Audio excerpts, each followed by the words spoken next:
Hello and welcome to the Echo Chamber podcast. My name is Tony Groves and today we're talking Twitter for the first time in a while. Actually, we're talking Twitter. As always, I'm joined by my co-host, and the thinking man's troll is what he's actually asked to be described as, Martin McMahon. Martin, I would never call you anything thinking. You'd like... The troll part, yeah, I get that bit, yeah. But much more importantly, we're delighted to be joined in the Tortoise Shack by retired Meath footballer. He retired this morning, apparently. Papers went in. Twitter troublemaker, and the first culture we've ever had on. He's not, no. No, he's not he's the first one with the big thick accent, all right.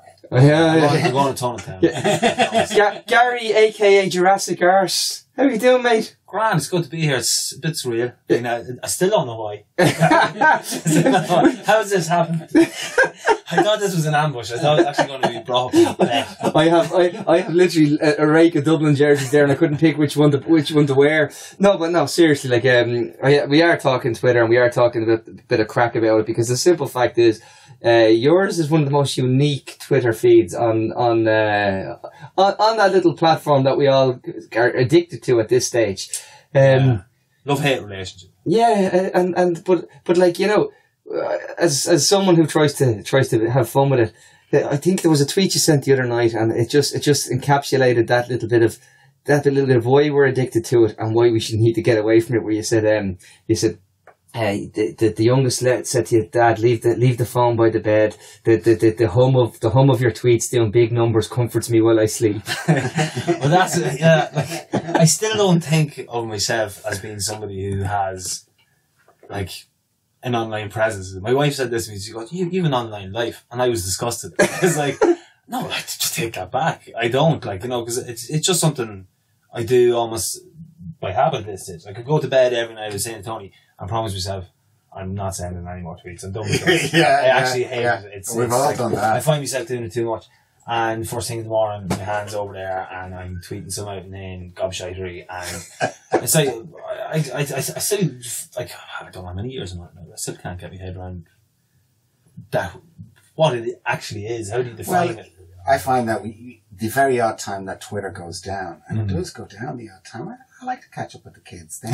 Yeah. You know, my wife seems lovely. You see, oh God, you've grown up. So tell me what's been happening, and then Twitter comes back, no, later. Yeah. It's just weird. It's weird to be, like, sometimes the people who don't know you in real life might spot you on the street. And I have met people, and we've kind of give each other a little nod passing the street. Like, I know you, I don't know your real name. Your handle, and like, to be defined by that is so strange. It's like, I heard somebody saying before, "Oh, he's the bearded guy." I said, I don't have a beard. Like, I've hair on my face, but I wouldn't describe myself as a bearded person. He's a bearded lefty. Yeah, like, I don't, like, it's still, it's like, in Dublin the other day, we were up for our annual visit, myself, and we were walking down Dame Street. I met another fella that I've been in contact with a long time, and in all fairness, I interact with these people probably more than I do with my in real life friends. Yeah, like, you know, because I'm like, you're constantly. It's in your pocket, you see. Yeah, exactly, and it's never in my pocket. I wish it was in my pocket, but like, my wife, I was so surreal trying to, you know, bridge that gap. This is Conal. I know him from Twitter. That's essentially it. Like, you know, yeah, but you've taken it a step further, because at least you say his name. Martin would literally say, "This is Jurassic Arse." That would be, you know. And in a lot of cases, you don't know somebody's first name. I know. I mean, I have no problem. To me, the line between Twitter and real life just merges more and more and more. Yeah. Like, how much of a man am I now, and how much of a Twitter account am I? I don't know. Where does the line? When did you start on Twitter? Or what started you on Twitter? What started me on Twitter? Just the nosiness, I suppose. Everyone else seemed to be on it, and I said, I didn't have a Facebook account. I still don't, or anything like that. And I always thought, like, you know, social media is for losers. Like, you know, and why would you be doing that? And I still don't see myself as somebody who uses social media, as I was saying. So when somebody says this, I'm like, oh, that makes me uneasy. At the same time, like, you're on it because you want likes and tweets. You want that little pat on the back, and that's probably what's sustaining me. And that's why I keep going back to the well. But like, when you take a step back from that, and you look at that, you go, preposterous. Oh, yeah. Well, I always find when you're away from it for a few days, you know, after 2 days, I don't miss it ever. Yeah. It's like on holidays there, I only kind of checked in late at night because you don't want to be defined by when your kids look back at you. I remember drawing a picture of my dad when I was about 7, and he had a cigarette in his hand. Yeah. And he saw me drawing this, and he quit smoking. He was like, I don't want my kids to see me as a smoker and defined as this. So I said, I don't want my kids looking at me going, is that actually part of Daddy's hand, that phone? Is that who this guy is? Like, yeah, but, you know, a few years from now, you'll be trying to wrestle the phone out of their hands. Well, that's it. He's already, like, he's my eldest young fella is big into everything. So bugs are his thing now, and he's a vague idea of what Twitter is. And put this, if you take a picture of a bug, put him on Twitter. That's like me dad trying to get me to start beef with people on Twitter. He doesn't really know what it is. Here, tweet that lad, this. And I was like going, I have to be a bit more something than that. I'm totally warned by the kids. Not allowed to say a word about them. Yeah. You know? Yeah. Well, I don't put up pictures of them or anything like that. And the persona that I use is not. Sometimes you see it's masked in that much. Yeah. Oh rubbish. But you don't know what's true and what's not. It's that line where you blur where it actually is. It's panto. Actually, some of it is pantomime because it's the the Shawnee and Patrol pantomime and things, and it does make for really good viewing in a way. It's almost like because people watch this as if it's a TV show. Where is she going on her bike today? And how many Shawnees can she bag? But it is something because I notice myself where I can get, you're in a DM chat and someone says something smart alecky with me, and I then decide, you know what, actually I'll tweet that out. I'll tweet it out, and I don't name the person or anything, but that's become now my trope of just got a DM calling me, and so if I literally type the word just, my phone then prompts got a DM. Like if I put in the next few words that come up, the illegally occupied 6 counties. So I can never do any of those, those quote tweets where you say, quote this and this is your child line. Yeah. Because the illegally occupied 6 which would win me over. Yeah. Maybe not everybody else. Yeah, no, but I saw one of them today, and it was, this is your chat up line, and mine was, the story is I'm returning to work and I'm sorry. It was just like, shit. It's obviously, there's no fun in that, but it just says how sad my actual interactions are, Yeah. But the dubs do get under your skin a bit, don't they? So, well... Oh, that's now it's starting to feel like an ambush. There's not going to be a coddle brought into this one at any stage, but no, well, that's they are, how do I put this without, over egging the pudding? They are the enemy of my blood. So, as, a dyed-in-the-wool mead man, it is our birthright to hate the dubs and aspire to beat them and things like that. But we live side by side with you now. That is a problem. There isn't a town it's an that infestation. isn't predominantly... is what it's bordering on now at this point. But that aside, apart from that, the pantomime version of it, now and again, we talk about, we'd say, if we're more serious aspect, is we say dub-centric kind of aspect of government policy and things like that, but not even that. It's just, I remember when the Lewis drivers were on strike, it was like the zombie apocalypse. I was watching clips on RT News of people saying, I had to walk 20 minutes into town. And I was going, when I was 17, I had to walk 21 miles between Trim and Kells because there was no bus and I was hungover. And that's there's no comparison. There's lads down in Ventry who haven't left their parish in 30 years because they can't get a bus out. Yeah, but the other side of that, there was this fella giving out about they were all giving, anybody could do that job. It's just pressing a button. But on that, I remember only a few months ago, if you remember the Echo in Cork had a headline and it said, End Dublin Real in Cork. And a few politicians actually went, this was a big, in Cork it was no better way to get a bit of gravitas by rolling in on a bit of dub kicking. And my reply was that's no problem. As long as you're happy up north, we don't mind. and it is very much that when you say dub centric, I always find it very funny because you turn around and you'd say to my kids, you ever been to Meath? No. You've been to Tato Park? Yeah, that's in Meath. No, See, it's not. that's the danger. It's creeping. Dublin is creeping. Oh, well, Every come on, you got to admit, Ashburn now is... No, we've given up on Ashburn. Yeah, That's and I think that just redraw that line, because everything that you get in Ashburn now comes out of Dublin. well, we gave Drogheda away, and rightly so. Because you didn't give it away to Dublin. No, about 100 years ago, and that proved to be a wise idea, I think, in the long run. So I'd say Ashburn now, and Ratoath, a few other places like that. Try and cut them loose. The problem with Ratoath is we wouldn't want it anyway. You know. No, Ratoath is the trying hard to be the Malahide of Maid. It's the lads that live in they can actually see the Swords Pavilion shopping centre, and you say, that's not a bad area. It's Malahide. No, that's. But yeah, like so. The Culchie Dublin divide is something I do trade off. Yeah, and it's easy numbers. Yeah. I was just, as I was telling you earlier, I drove through Kells last weekend, and it's not my first time in Kells. I'm sure it won't be my last time in Kells.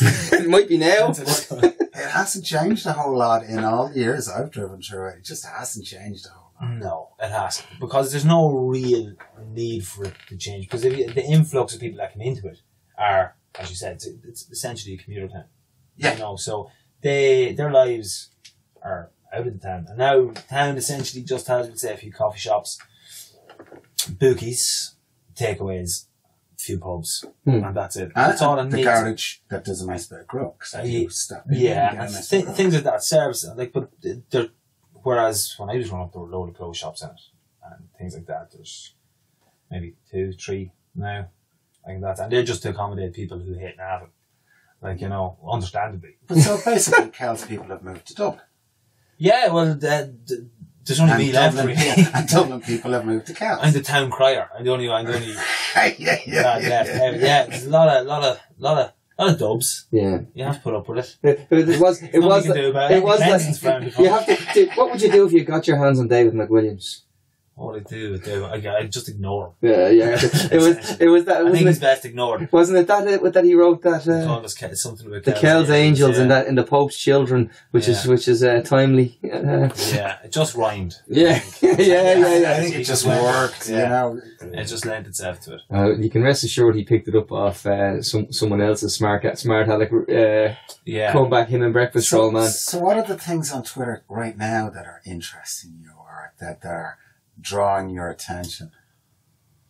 Well, it's like you have to say the homeless crisis and the lack of public housing being built, and how people are getting away with it. Like how Fine Gael are, like, you know, just burying their head in the sand willfully, and like they're being called out in it, but they're not being called out in it.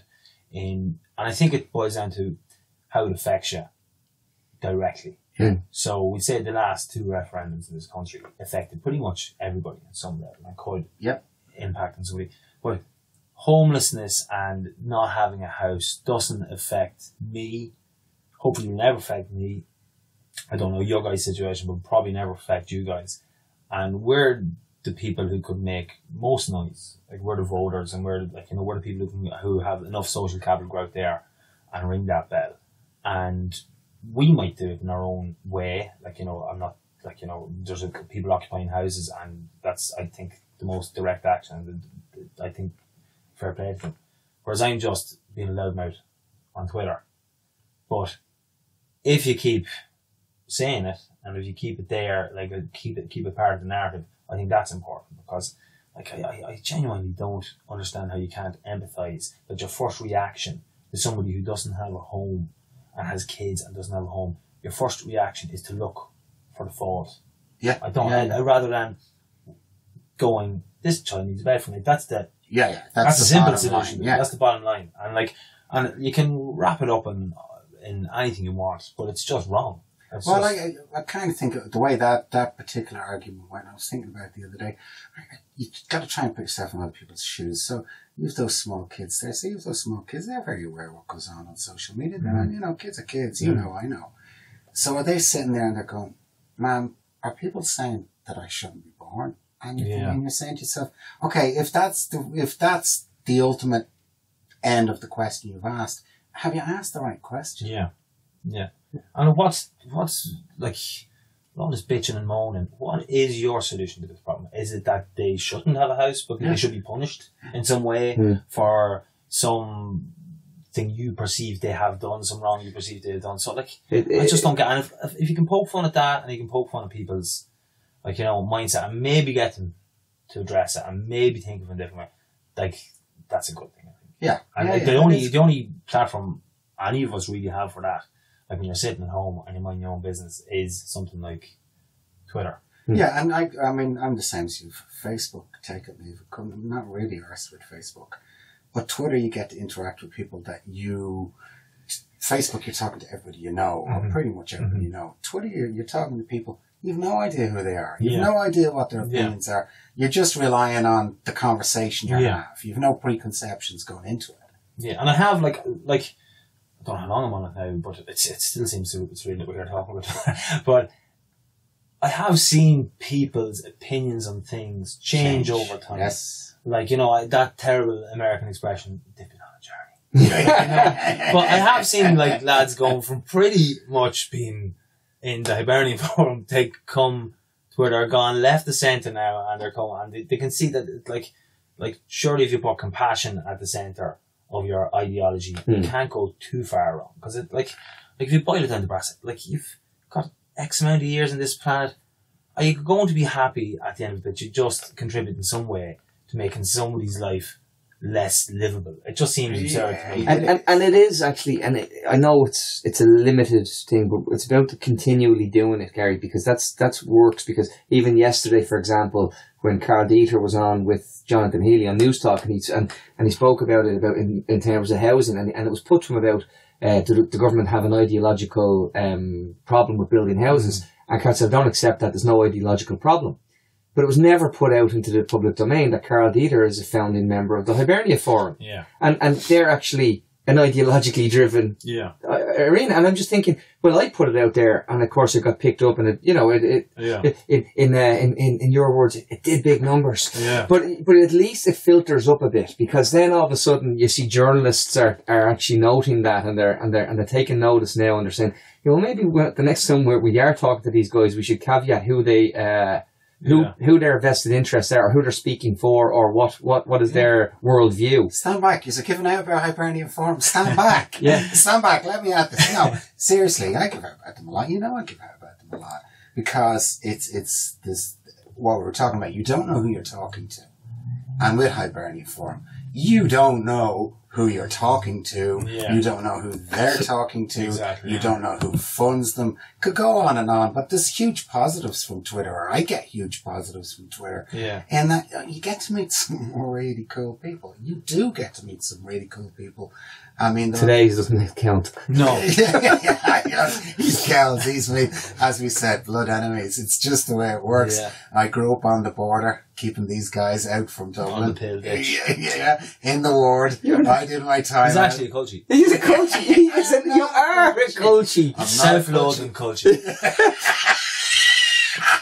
But just going back to what we're saying now, without giving ourselves too much credit. Yeah. It's just about poking. Just keep poking and being annoying, and I'm very good at being annoying.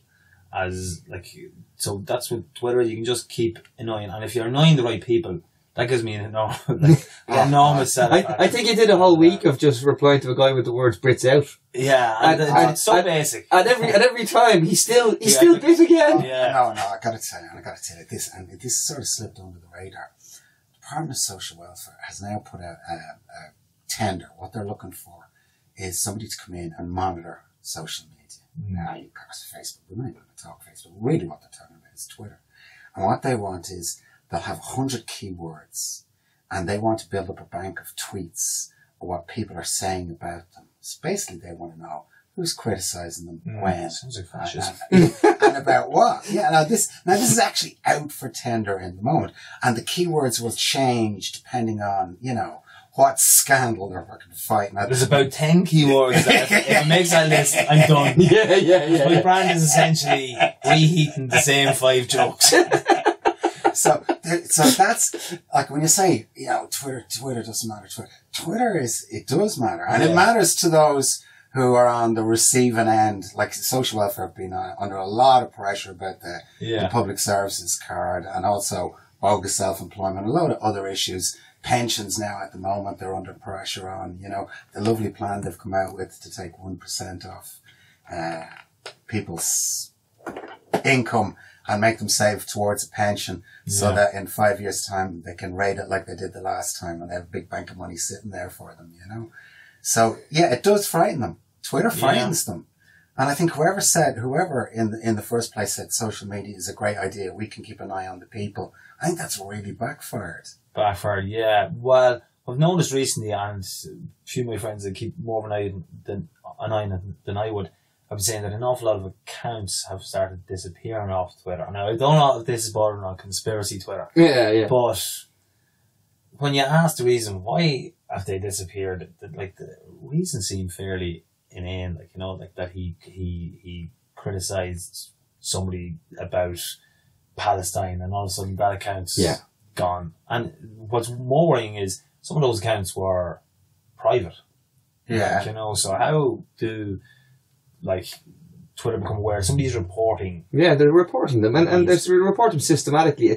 It's. I got into a row with Hark Mumfries, because I won't say his name, and his I have evidence of Ibrahim Halawa as we have footage of him actually at 9/11 or some sort of bullshit and literally for about a week every day I had to change my password because there was someone was trying to enter your account or I was getting reported, and there was no doubt it was aligned to this ongoing rage fest that was coming at me, and I don't want to be so like what your own, as you say, your brand. God, he's so commercial. What do I want out of this? How am I going to monetize it? I want to be the lay pope. That's the big question about all social media. How do you monetize it? Well, I have no interest in monetizing. It's just, to me, it's not.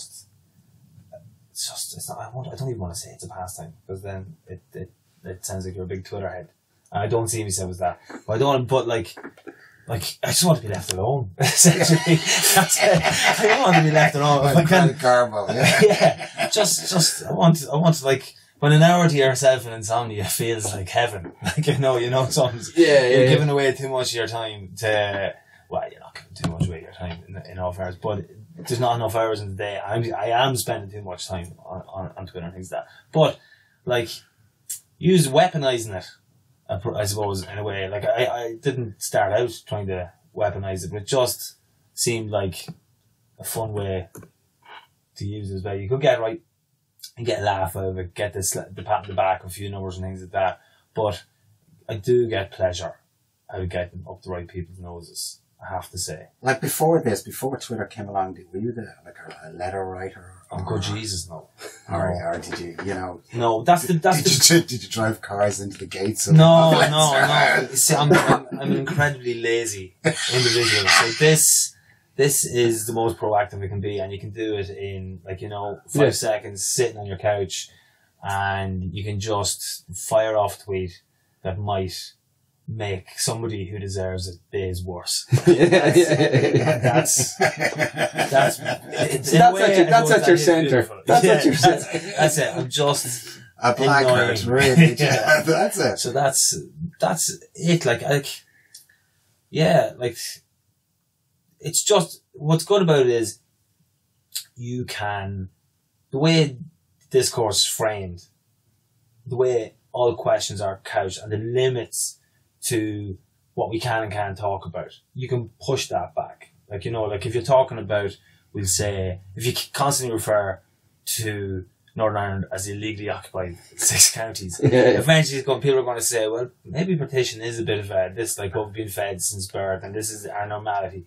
Maybe it isn't right. Maybe we can re-examine this in a healthy way without losing the heads. And you can drink a certain amount of poison by doing things like that, which can take it out of the argument, Yeah. Obviously you don't want to there's plenty of space to make jokes of cartoon sectarianism, but you don't want to go over onto the dark side or something like that. Yeah. But which you see too much of on Twitter, like. But yeah, you can push the boundaries of, like, you know, not even the conversation, but the way it's meant to go, because you're kind of dictated to by this is the normality and this is the way we're going to talk about this. If you're talking about, you'd say, mainstream. Oh, yeah. There's a box and to be in it. Yeah, so you can kind of, you know, and that's very interesting, because I see it all the time where they will say we're talking about the same topics on, say, mainstream as we were on social media, but in the mainstream they introduce it in such a way as, one thing, they want fake balance, so we have to have people from both sides, so it could be, but as obscene as that is, and then the second thing they'll do is the moderator will put it on a false premise, so you start the conversation on the basis of if it was around something like as they did around the 8th, they might have actually framed. Oh, so Me Too was a classic one. Mm-hmm. They framed it immediately as, has Me Too gone too far? Yeah, radical feminism. Yeah, and you were like, rather than asking about the causes or or why it's spreading, why it was growing, we were 3 days into it. One guy had lost his job. People are looking for communists under the bed. Yeah, and it became, has it gone too far? So, but we're having people from both sides to speak. Yeah. Yeah. But we were framing the debate purely on this tactic. Whereas on social media, you could actually come out and say, no, hang on, you can't constrain the debate to that. You actually have to talk about, and you have to examine your own thought process. Why is there a Renew councillor on prime time when he's the only Renew councillor in the country? Yeah. How is he representative of anything? Like, you know, it doesn't make sense to me. So I saw that they made a comment last week when the social welfare report came out.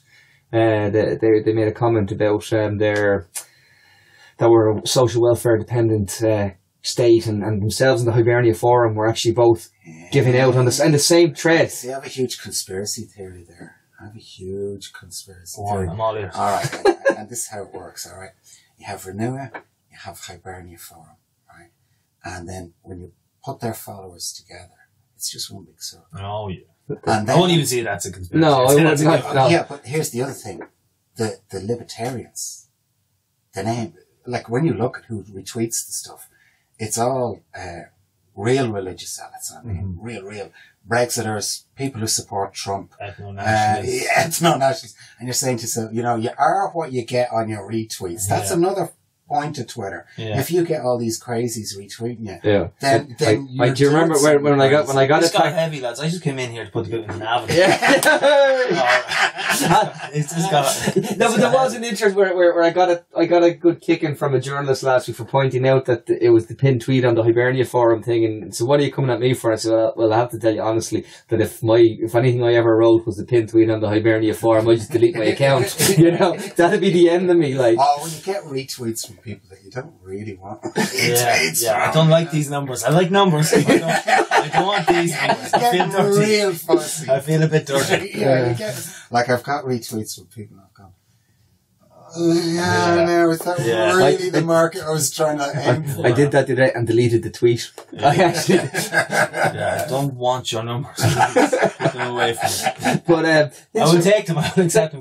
But the Navan blood feud, that purely, you just made that up because obviously you would chip on your shoulder about Navan having, you know, it has an Argos. It has it has a road into it. It doesn't. Cut. No, but it's like, oh come on, it's you know, your Springfield, Shelbyville, right? Okay, so Yabby Creek, Summerbay kind of. Except the Navan's a big place, and Kells isn't. Yeah, and it's like just spiraling. It's an ugly town, soulless. But look, I'm only. I don't know how much I actually am messing when I'm having a go at them. But it is an ugly town. It's just kind of, I saw a thing recently on the local paper. Does anybody care about that anymore? And I was going, no, just wrap it up, pack it up, get rid of it.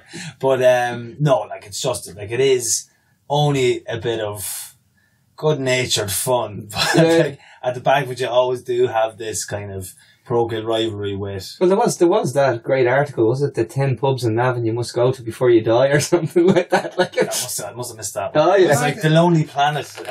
Was it The Lonely Planet I visited Navan and Yeah. basically just said, yeah. don't bother. Listen, I did my driving test in Navan. Same as that, I yeah. did Same my as driving that. test. And came out, and you know the big hill up through the town? Yeah. Okay, stuck on it. Absolute gridlock the whole way up it. 3/4 of an hour on the handbrake, you know, just up, down, on the handbrake, hill start. Got to the top, he said, do a 3-point turn, did a 3-point turn, back down the hill, into the place you passed, there you go. Thanks very much. They are a generous people. They haven't much else going on. Yeah. But it is only a bit of, but like, it's, like, you know, the next town over. Yeah. Well, it comes down to the whole GAA thing, and that's as well. Like there's so much tribalism, and it's a bit of crack, and it pours out it pours out on social media. In for the most part, generally, because most dubs we couldn't even point to it on a map. Like, but Ashburn done more beaches around the place all the time, and there's nothing you can do about it, and you don't give out about Ashburn. Yeah, well, technically, it's still me. We're still holding out hope, but it is like hatred is the lifeblood of the GAA. Yeah. Like, you know, and like there's my dad hasn't kicked football in 40 years, but he still will barely grunt at a former, like, you know, rival on the street, and I think that's beautiful. yeah. There's without it, like. Does it work? Or can you be that competitive? But you remember the Meet Dublin replays and the finals. I mean, it was great. Yeah, you know, it was brilliant. It's lacking a bit of that now. Oh, yeah. In fairness, like, hats off to Dublin G. I don't subscribe to the idea that Dublin should be split up or anything like that, because I don't want to be beating Fingal in the final. It probably won't happen again. You just stand up with two Dublin teams in the final. That's it. But like, you want to beat the Dubs, and like, you have to get up to that level. So like, fair play to the Dubs, they've set the standard. But maybe there should be a best of the rest team. No. See, I know what he's doing here. He's trying to get him his skin. Yeah. I think it was, and I saw a suggestion during the week that they were saying, you know, why don't Mayo and Galway form and they can call themselves the Wild Atlantic Way. That was an interesting one, but there is. Look, on a serious note, yeah, I don't subscribe to split the Dubs. I do subscribe to actually sharing the wealth a bit more. Yeah, because Dublin is self-sufficient now. Like, yes, they can raise capital in a way no other. They have a full-time. Mossy Quinn is a full-time commercial manager for the Dublin football team and getting sponsors in and booking, you know, appearances and all of that sort of stuff. Nobody else can compete. No, and it comes from like the GAA panicked because Dublin didn't win in Ireland in 10 years or something. 1995. Yeah, and like, so it hurt. They like, and panics it in, and they tried to address that. But like, you look how healthy the GAA scene in Dublin is now. The rest of us need a bit of a hand. Like, right, there's still numbers, there's still kids playing GAA and things like that, but there just has to be, you just have to fill in the gaps with money. So like, Central GAA are dripping in money, like, you know, and like, I read an article about building GAA stadiums around the country, like 30,000. Like, does Meath really need a 30,000 seater stadium? Do we need 45,000? We have enough now down the court. We have enough now. We just need to invest money in the actual game itself, grassroots, and make eventually that level knock-on effect. I think it'll make. Yeah, no, I agree, but I just think it's quite, because we're sitting here and, you know, you're a few hundred metres down the road to Nafina, and you're up the road to Ballymun Kickham's, and you're out the other way to St. Vincent's, and they're all within like 2 or 3, 4 kilometre radius if you threw a net out, and even in that, you know, on the same road, neighbours won't like neighbours because you know, the Vincent flags will go up, and then the Nafina people next door won't be too impressed. I've cousins that play for a local club, and technically they're not allowed in our house. So my dad would actually want them if he saw them coming. Yeah, but that's like, look, it's unhealthy in some ways, but it's as long as it doesn't become toxic. You know what I mean? It keeps it interesting. You were talking about your dad there, and we were talking about social media and older people as well. And I got my mum onto Twitter about 4 years ago. I tried getting Dad onto it too. Now he likes looking at it, but he won't tweet on it because he says spelling's not good enough. and the mum is utterly addicted. Dad feels like a widower. So your mum joins the piles on against me half the time. I am not joking. Literally, as soon as the mob turns on me, she starts tweeting out the mob stuff. Seems which way the wind is going, where the numbers are at. I admire that. I find it great because this group of older women, and they all chat together, and they all and it's kind of a social thing there. And in the evenings, they're having a little chat, and they're quite there's so many different Twitters. There's only, and to use it in so many different ways, and that's such a positive way of using it. I can't imagine. My dad's aware of Twitter, and he's aware I spend too much time on it, and people tell him stuff that I've done on Twitter, and he's like, oh jeez. He's mortified. You'll be arrested. Have you got that? I've had that and one. things like that. You can't say that. And things like that. And I even don't tell him anything that I'm doing, that I've said on Twitter, because he's just not that he doesn't understand, but he's not. It's still a mystery to him, the whole Twitter sphere, as much probably as it is to me in some senses. But he just he's not. Social media means absolutely nothing. I could explain to him, and he'd just look at me like I was an absolute idiot spending me time doing this, and he's right. Frankly. But for the most part, I think we have all, Martin, your stock and trade is anger. And that's awful. And I'm the least angry person.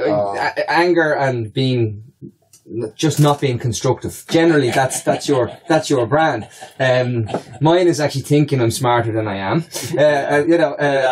My brand is but we are actually those tropes though. That's the funny part. We've seen we had Rudy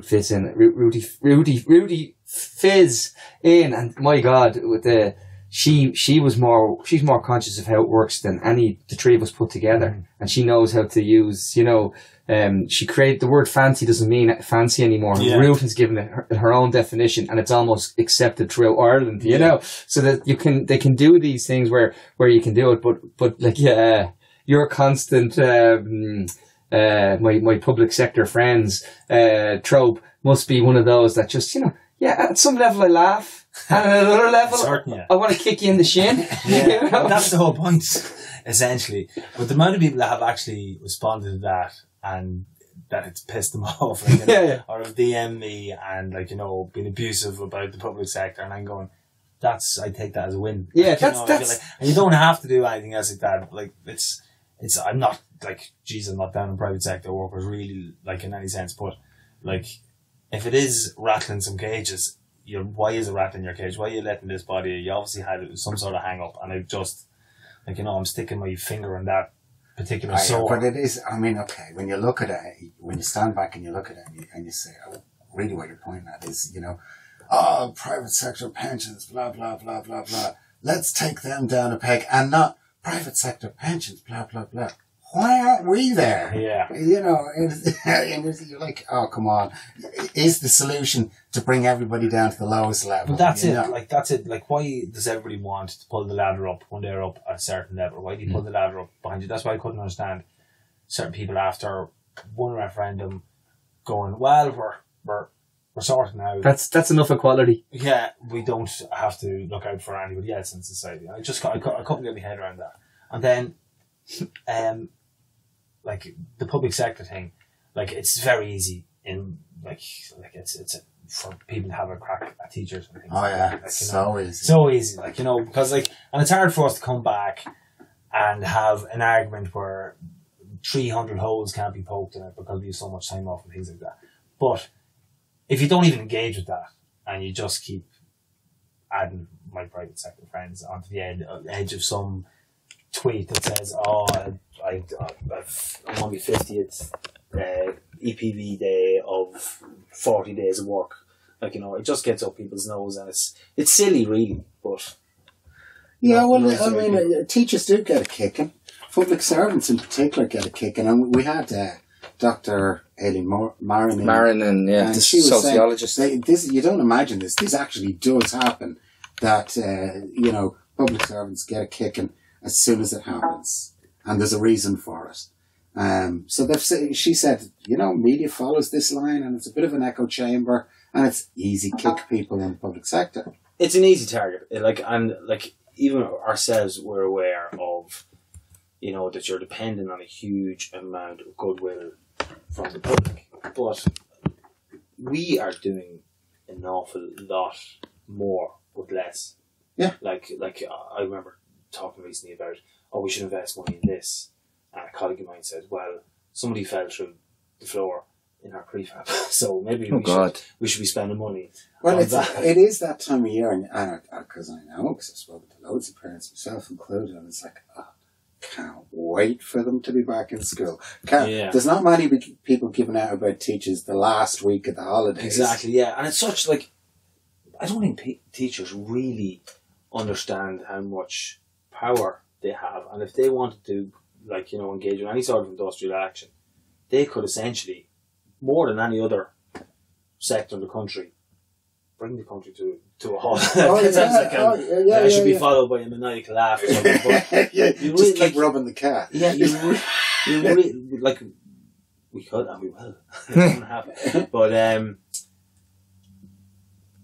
you're talking about newly qualified teachers coming in. At what stage does a newly qualified teacher not become newly qualified? You can't keep calling them a newly qualified teacher if they're teaching for 5 years and they're still for a country that likes to talk about equality and likes the very basic equality is to pay people the same wage for the same job. Exactly. And when you have a government that's saying, well, we can't really afford to do this, you can't afford equality? Of course you can afford equality.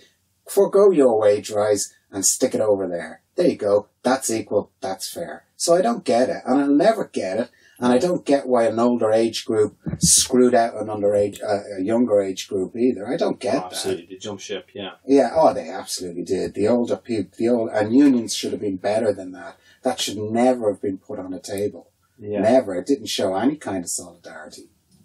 Yeah, don't get myself too much trouble. No, can we not just get back to shouting Brits out and getting heavy, guys? Yeah, no. It's a fair point, and I think we understand that the two-tier society that we are in has a lot of its origins in what happened after the crash in terms of people pulling the ladder up, as you put it, and it's not just in the public sector. It is in private sector jobs where defined benefit pensions disappeared and defined contributions became endemic. And we are getting a bit too heavy. So now that you're retired from the county football or inter-county football, that would have been football. Yeah, I'd given you a promotion.